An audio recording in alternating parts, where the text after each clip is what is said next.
dhambi nifanya, bora nife. Maneno yote unayoyasema shetani anayatumia kuhalalisha ufe. Na Mungu anasema, si amesema mwenyewe, si amesema. Kwani Mungu Baba, kwani unakawia? Mbona mimi umeniadhibu? Na mimi ni kiumbe kama wao. Kama we ni Mungu wa haki, mpe alichosema kwa mdomo wake. Shetani hata siku moja hata sema ameomba kwa jina lako. Hiyo hata sema. Hata subiria unapokosea tu. Unaona? Kwa hiyo sasa wewe usijinenee maneno magumu. Watu wakikunenea hamna shida, lakini usinene kwa nafsi yako. Kuna mmoja alisema kwenye Biblia, Mephibosheth, akasema mimi ni mbwa tu. Usiseme hilo neno. Usijilaani. Usitumie mdomo wako kujilaani. Hata kama umekosea, usitamke neno gumu, kwa sababu unamweka Mungu Baba na Roho Mtakatifu mahali pagumu sana kukusaidia, kukuchomoa. Ndio namna ya kufanya. Kwa hiyo dhambi, kuzini sio dhambi, ni matokeo. Kuiba ama kudokoa sio dhambi, ni matokeo. Kwa hiyo dhambi ni kama hewa ya oksijeni tunayoivuta. Inakuletea ndani yako namna ya kufikiri, namna ya kunena na namna ya kutenda. Unaona? Na hiyo oksijeni inaweza kaleta ndani yako hofu, inaweza kuleta wewe kuona aibu, yani ina madhara mengi sana. Sasa Mungu Baba anapomchomeka Yesu, anamleta kwa umbile la kibinadamu, kwa sababu akimleta kwa umbile lingine utachanganyikiwa. Ndio maana anamleta na umbile kama la sisi, ili uone kama ni kaka, ni ndugu, ni nani, kwa ajili yako wewe. Lakini Yesu ni mfumo, ndio Yesu. Kwa hiyo unapompokea, huko ndani yako kunakuwa na mihimili mitatu. Huko ndani yako kunakuwa na wanajeshi, askari kabisa. Huko ndani yako kunakuwa na wakuu wa mikoa. Ndio maana anaitwa mfalme wa wafalme. Huko ndani yako kunakuwa na wafalme wengine. Huko ndani yako kunakuwa na manesi na madaktari. Ndio maana alimwambia Yesu, sema neno, mgonjwa wangu atapona, kwa sababu hata mimi ni bosi na watuma watu. Na wewe pia nikikuangalia kiroho, una watenda kazi ambao mimi siwajui, wataenda pale. Manesi na madaktari watamponya mgonjwa. Akasema, sijaona imani kubwa kama hii. Nenda basi, mgonjwa wako ameshapona. Unaona? Kwa hiyo na wewe pia. Sasa Mungu atuhamishe kutoka kwenye fikra ambazo zimewekwa jela mpaka kwenye fikra, yani hayo mageti ya chuma kwenye fikra huku yaondoke. Bwana Yesu asifiwe sana. Mungu Baba ayaondoe hayo mafikra yote yanayotukwamisha na mawazo yote. Anasema na mfanywe upya nia zenu. Mfanywe upya nia, mind kwenye Kiingereza imeandika mind. Kwa hiyo mfanywe upya nia.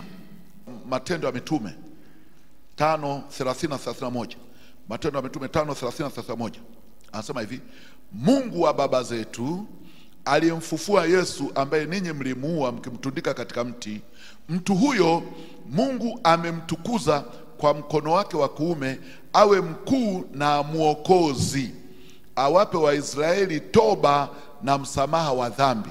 Yani toba litakaloondoa kinachokwamisha maisha yao. Ndio dhambi. Dhambi ni kitu kinachokwamisha maisha yako, sio yale makosa unayofanya.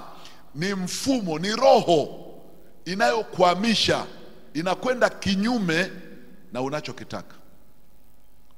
Unapanga mipango sasa hivi kwamba mwaka huu nitafanya hivi, nitafanya hivi, nitafanya hivi. Wewe ni mtakatifu, umepanga. Dhambi inaanza kwenda kinyume kupambana. Mungu anamleta Yesu kwenye tumbo la Mariamu, Herode anapanga kumuua.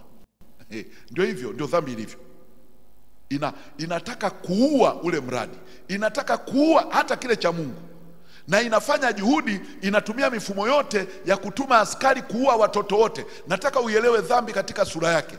Inataka kuua chochote ulichonacho, ndoto zako ulizo nazo, mawazo yako ulio nao. Ndio maana huwa tunakataza watu, kama una plani yoyote usiiseme. Hiyo plani ni ujauzito. Hakikisha mpaka umejifungua ndio unasema kwamba jamani, nimepata mtoto. Mbona kutuambia unajifungua lini? Mbona tulikuwa tunaona tumbo? Ndio hivyo. Ndio maana wanawake wanawake wote siku ya kujifungua hawasemi. Hata akiambiwa na daktari anajifungua kesho, atasema hapana, bado nitajifungua mwezi ujao. Kwa nini mnaficha tarehe ya kujifungua? Kwa sababu watakanyonga ako katoto tokea tumboni. Kwa hiyo hutakiwi na mradi wako kuusema, kwa sababu dhambi inaenda kinyume nyume. Kwa sababu shetani asipofanya dhambi, asipofanya anachokifanya, anasikia kiu kama ya pombe, kama ya sigara. Unaona? Kwa akisema ngoja niamue kutokufanya dhambi, ataanza kusikia mifupa inauma, anapata allergy. Kwa hiyo inabidi akafanye dhambi. Kwa hiyo anayeweza kuzuia shetani asifanye anachofanya ni Mungu tu. Lakini kwa sisi tumepewa neema. Hata kama tunafanya dhambi, Yesu anaweza kaingia akashika ile inayozunguka ile kani kama injini, kama ule mkanda wa injini unavyozunguka. Anaweza kaushika ukaacha kufanya dhambi. Lakini kwa shetani haiwezekani. Inaendelea kufanya kazi. Akijifanya kupumzika, anasikia kiu kali, inabidi akafanya dhambi. Unaona? Sasa na hapo anapofanya dhambi ndio anaweza akakukokota na wewe. Anakuingizia kwamba fanya hivi, fanya hivi, fanya hivi. Kwa hiyo ndio hiyo. Kuna watu yani wao wanalaani tu, wanalaani. Nataka hawa watu wawe mafukara, wawe mafukara, wawe mafukara. Shetani anasema tena nenda kawakope hela, anawakopa. Anasema ziweke kwenye chungu kibinue chini. Wawe mafukara, wawe mafukara hivyo, na hawachoki. Wakifanya hivyo wanasikia ahueni. Usipofanya ubaya kwa watu wabaya, wasipofanya wanajisikia vibaya. Nilimuuliza mtu mmoja wa bandarini, unapomwekea magunia yale, zamani nilifanya clearing and forwarding bandarini Dar es Salaam na airport. Unakuta anapoenda kubeba ule mzigo, anaweka mgongo wake hivi, anawekewa gunia la kwanza, la pili, anatukana matusi yote ya duniani unayoyaelewa. Nikauliza kwa nini? Anasema nikitukana matusi mzigo unakuwa mwepesi. Ndio nataka muelewe sasa hiyo. Mzigo unakuwa mwepesi katikati ya taabu. Ngoja niwaonyeshe Ufunuo sura ya 16 mstari wa 8. Nataka muelewe kwa nini watu wengine wanaweza katukana matusi ya nguoni akiwa yuko kwenye taabu. Yani ni mtu anakaribia kufa, anatukana matusi yuko kwenye kitanda cha hospitali, anatukana matusi yote duniani, na anasikia maumivu mpaka anatukana. Angalia hii hapa, Ufunuo 16:8 mpaka 11. Na huyo wa 4 akakimimina kitasa chake juu ya jua, nalo likapewa kuwaunguza wanadamu kwa moto. Wanadamu wakaunguzwa maunguzo makubwa, nao wakalitukana jina la Mungu aliye na mamlaka juu ya mapigo hayo, wala hawakutubu wala kumpa utukufu. Na huyo wa 5 akakimimina kitasa chake juu ya kiti cha enzi cha yule mnyama, ufalme wake ukatiwa giza.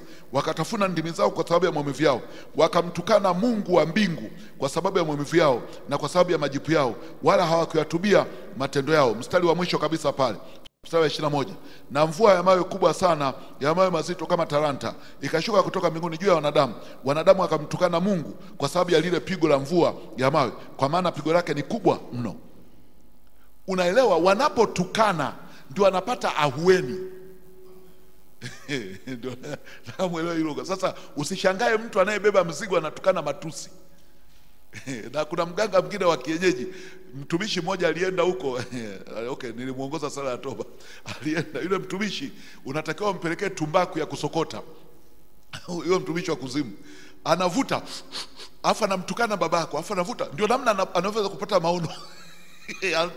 Atatukana babako matusi ya nguoni. Umekaa hapo kwa mganga, ndio anavuta sigara au goso hilo, goso hilo, tumbaku. Anavuta,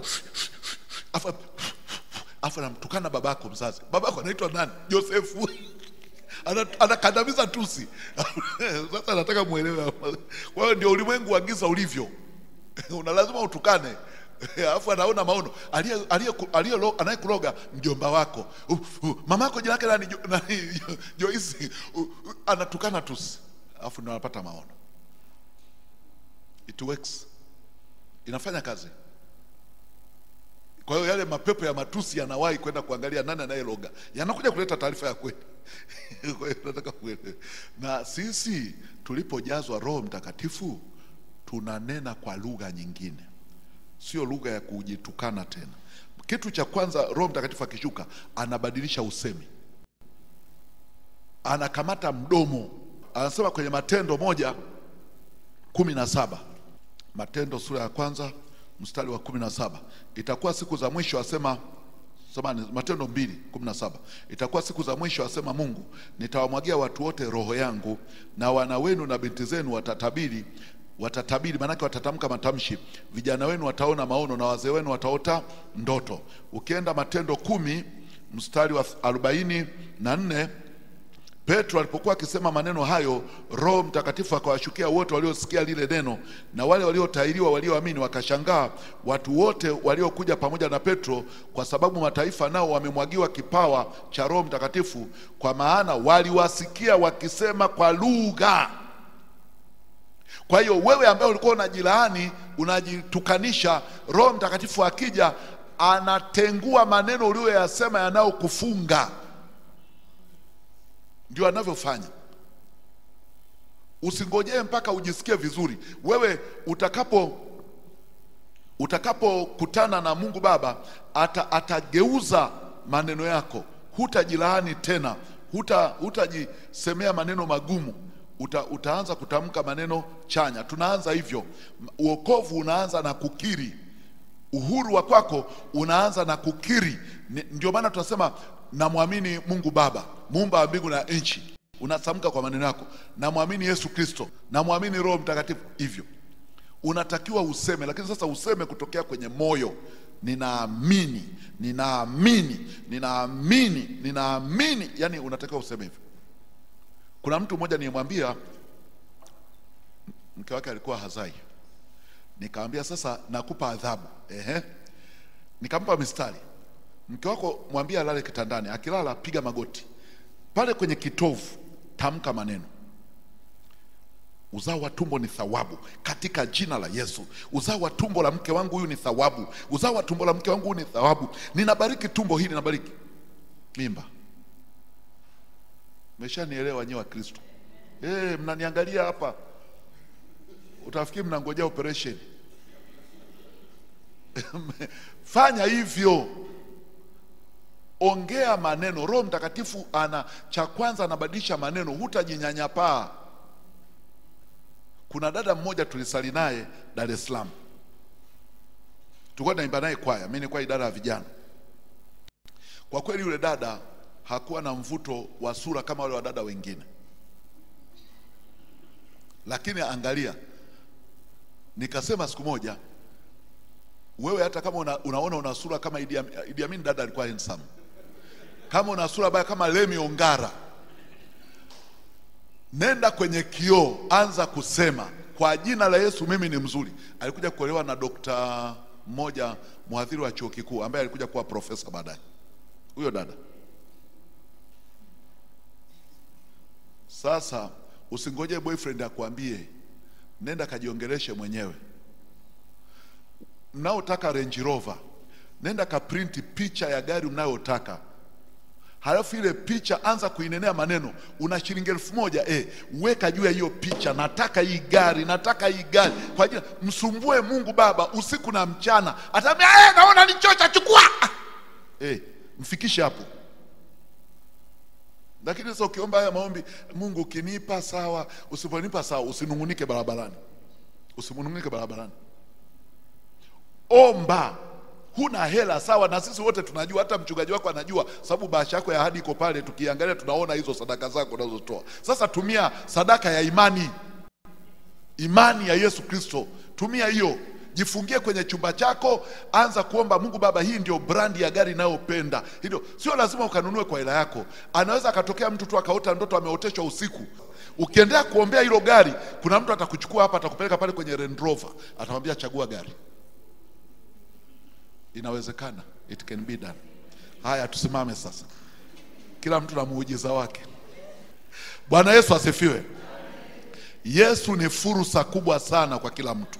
Fursa kubwa. Naomba Mungu Baba atufungue kabisa na atusaidie kumwona huyu Yesu kwa namna ambayo itatupa faida.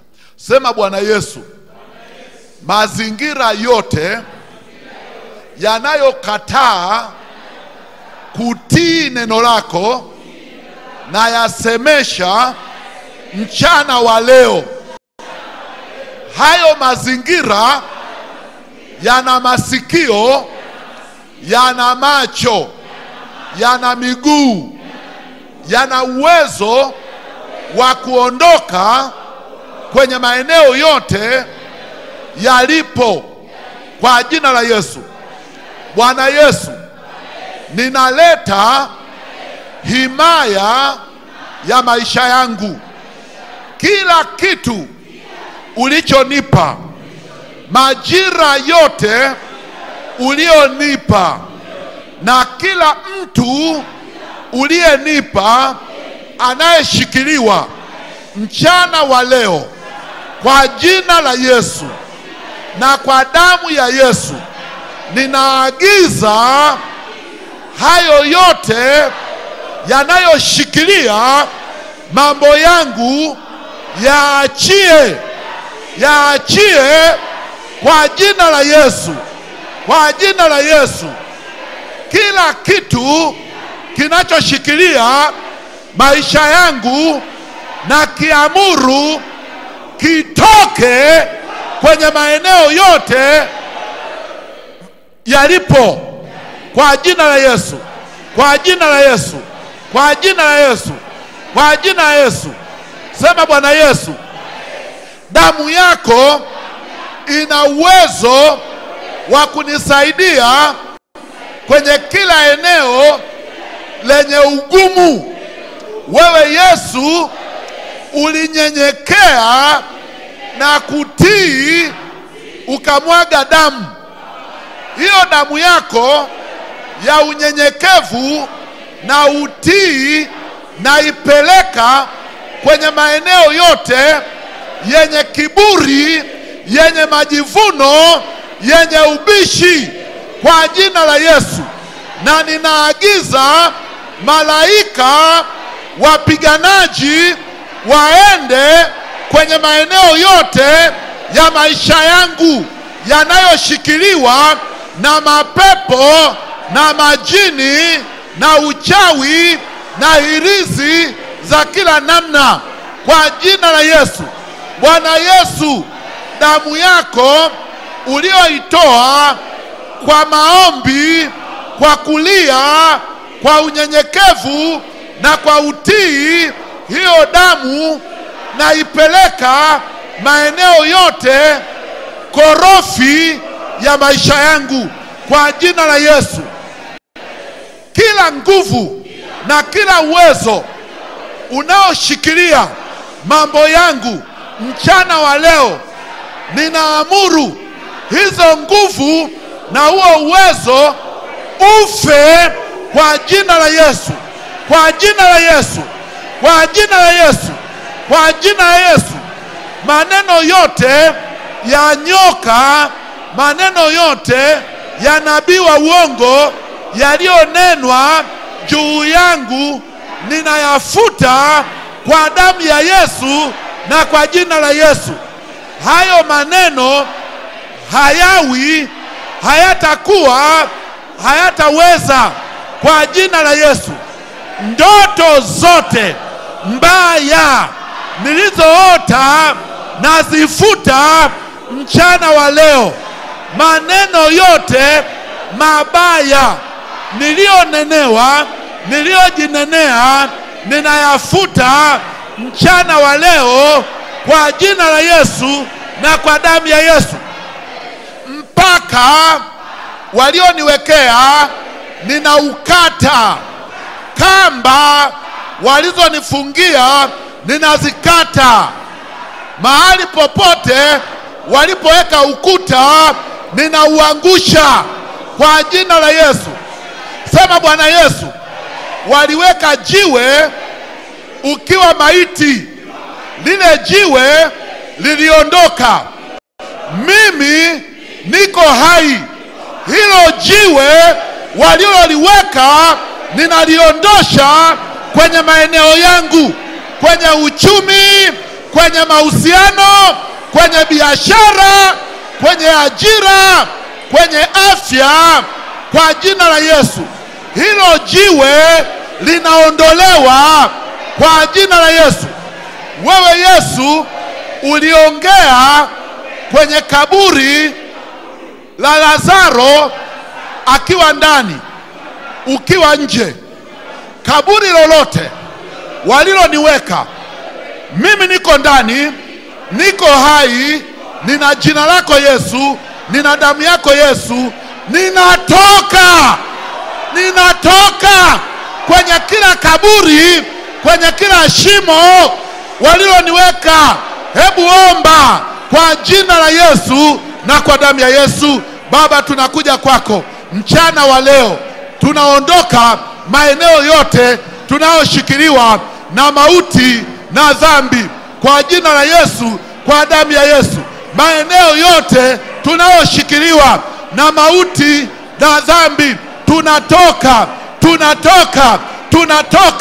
kwenye makaburi ya wachawi, tunatoka kwenye mashimo yasiyokuwa na maji, tunatoka kwenye jela, tunatoka kwenye mapango, tunatoka kwenye nyumba za wachawi, tunatoka.